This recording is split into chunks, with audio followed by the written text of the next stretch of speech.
All right, well, hello and welcome.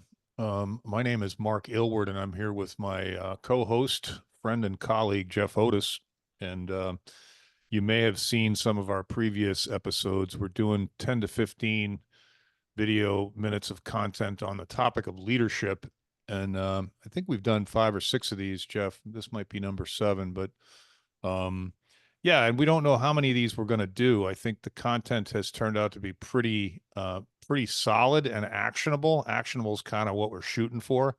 And we'll try and leave you with a pointer or two at the end that you can in fact take action on. But what we're going to talk about today, and we did a little bit of pregame setup for it, was this notion of learning and learning from anyone. The idea that you can learn from anyone and learn from others. And Jeff, rather than me get any more specific than that, maybe you can share some context from your end on this. I think it was your idea. I think it's a great idea, and it sounds like we both have a couple of good stories around this.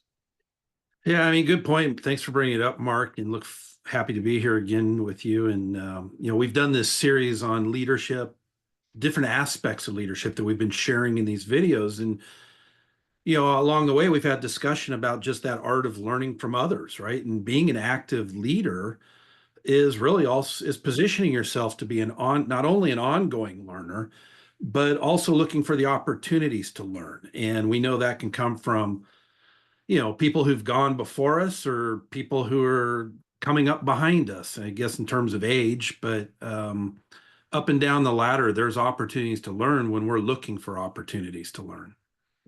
Yeah, I think that something that just popped into my head is that phrase from the mouths of babes, comes wisdom. And I got an 8-year-old grandson that teaches me new stuff every time I spend time with him.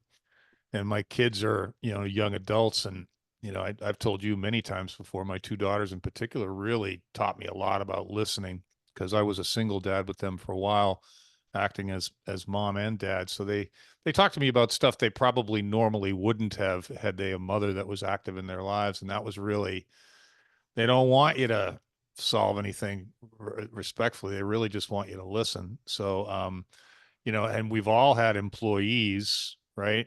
And I think, Jeff, as well, something that strikes me is when you're teaching, which you do and I do all the time, or attempt to do, I should say, all the time, Mhm. or coaching or training, when you're in that position of authority, I'm challenged. I don't know about you. I'm challenged by shifting back and forth from student to teacher because I Yeah. think unless you're in student mode, you're really probably not paying attention to the lesson that's being unfolded right before you.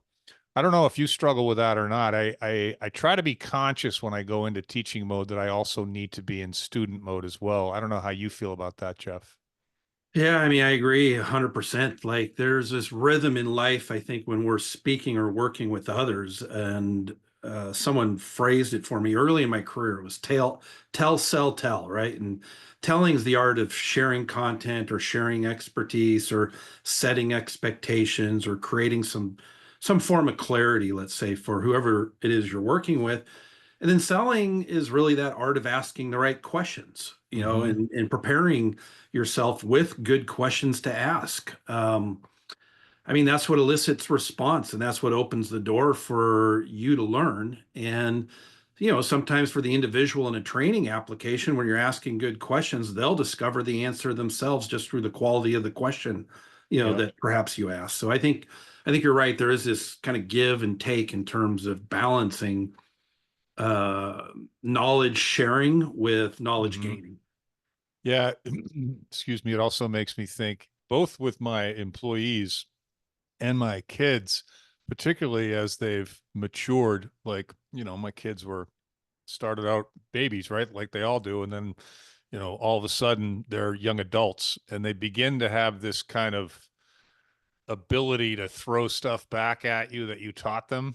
And it's often quite funny. And I did the same thing with my employees because in my teaching, in my coaching, in my training over my entire life, people have said to me quite frequently, Mark, can you say that again? I want that phrase. I want the way that you said that. I want to write that down or whatever.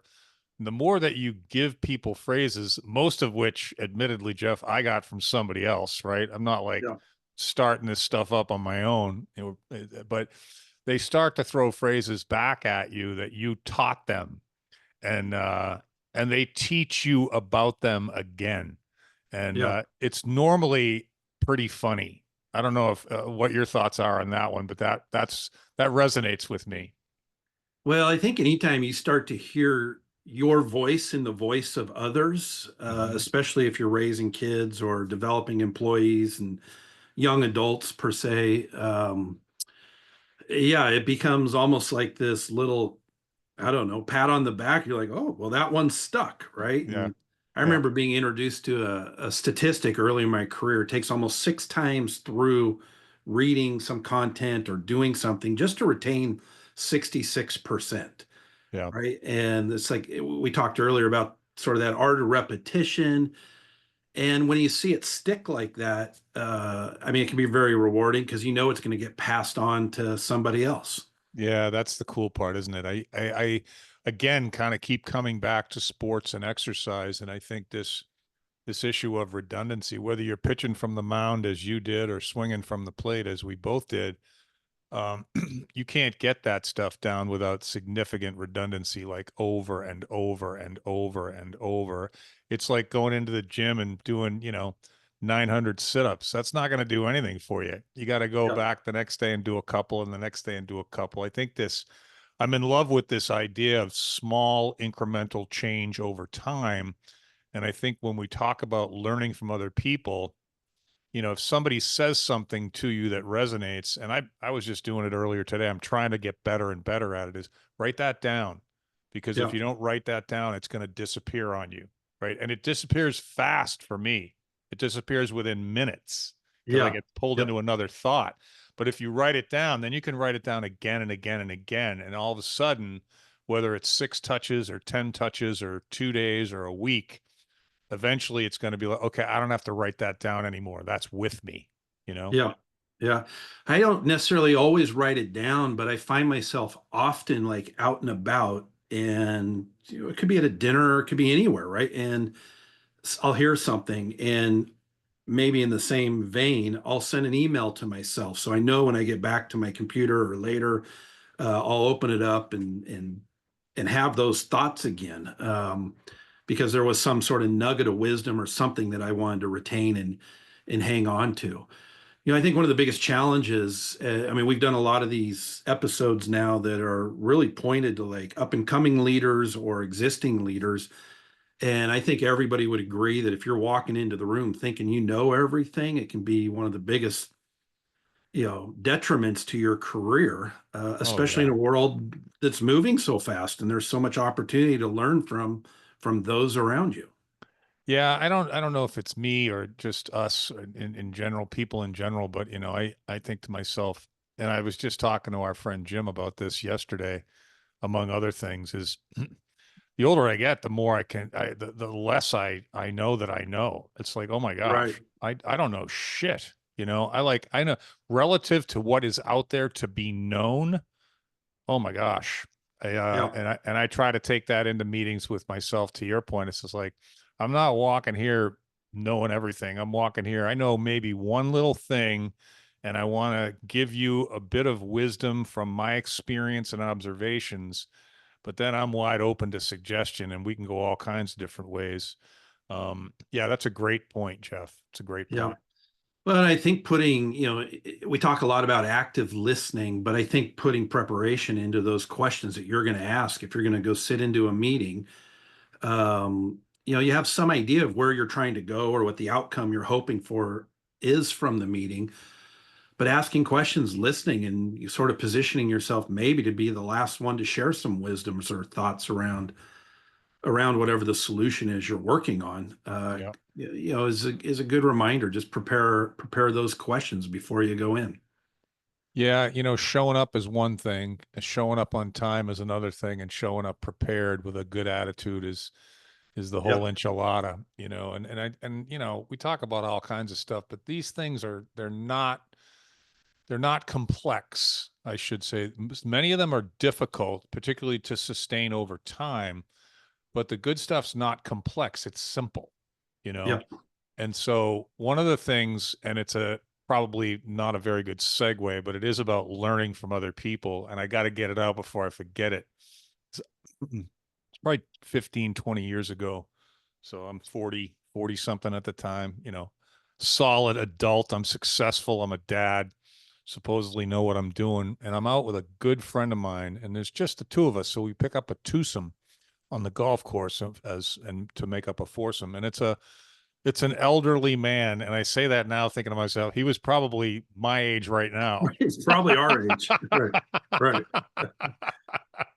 And he was with his wife, and they were lovely people. They were quiet, they were very polite, um, well dressed, just contained. Really enjoyed their own company. And long story short, I don't know what hole it was, but I have a wild driver. I can kill the ball, but I don't always know where it's going, which is like a double bad thing, you know. But I teed off and I hit this rope into the woods, and I dropped my club and I went, fuck. And I didn't think twice about it. And this guy really inobtrusively just kind of sauntered over and goes, "Son, can I ask a favor of you?" And I said, "Sure." And he said, "I would really appreciate it if you didn't use that kind of language in front of my wife." Dude, I can't even tell. I mean, I had flashes of my father and my mother, my like, who are you? What kind of a horrible person are you? Like, who taught you to behave that way? I was overcome. And I don't think I've ever done that again. I've been so conscious of the other people around me because I do drop the occasional F bomb, as you know, and I do have an acerbic tongue if I want to, but I will never forget that experience. And I learned from this really cool old guy to behave in front of other people, particularly your elders. I will never forget that experience. Yeah. Well, I think lessons come in. I mean, as you're saying, that's reminding me of a hilarious golf story as well. That was literally the same thing. My brother-in-law and I got paired up with again, a lovely couple, and we're on about hole 12, and the lady who was playing, duffed one, and she goes, "Oh, the problem I've got is loft." I go, "Loft?" I go, "That ball never got off the ground, right?" Like, and she's like, "No, it's a lack of effing talent." And I was like, "Okay, well, I'll never see these people again." But that little joke stuck in my head for 30 years, right? And like I Yeah, learned to give her credit for learning it. I have no idea what her yeah, name is, but yeah, yeah, yeah, I think those little nuggets of wisdom, I mean, they plant themselves in our brain, and especially if they're relevant to A, something we're working on or trying to achieve, or B, something we might enjoy as a hobby like golf or something. And yep, yeah. um, I think the great leaders go through life looking to collect those little nuggets of wisdom that sort of stack on themselves. Yeah, I think just to kind of wrap things up to my point earlier about and you've been great at this, giving people an executable. I think you said it earlier. I think my favorite takeaway from this might be, if you are a leader or an aspiring leader, or anybody for that matter, I suppose. But if you're going into a meeting or an engagement of another human or other humans of any kind, and your responsibility is to bring knowledge, wisdom, and stories to that meeting because you're running the meeting, maybe take a sec before you walk in and just close your eyes and pause and say, I know what I'm teaching today, but I want to make sure that I'm also aware of what I might learn. Yeah. And I think that if you can talk yourself into that place before you walk into the teaching room, I think you also walk out with some wisdom that you might not have otherwise walked out with.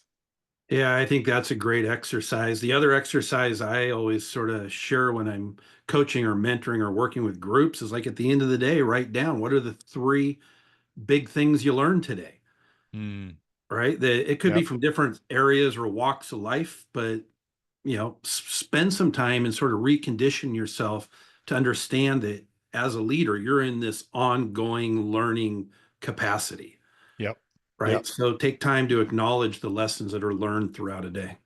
Yeah, I think we do have to remind ourselves of that. But once again, Jeff, I thoroughly enjoyed it, and I hope people at least took away a couple things. Leading is not just about teaching; it's also about learning. Absolutely. Thanks again, Mark. Thanks, dude. See ya. I like that one.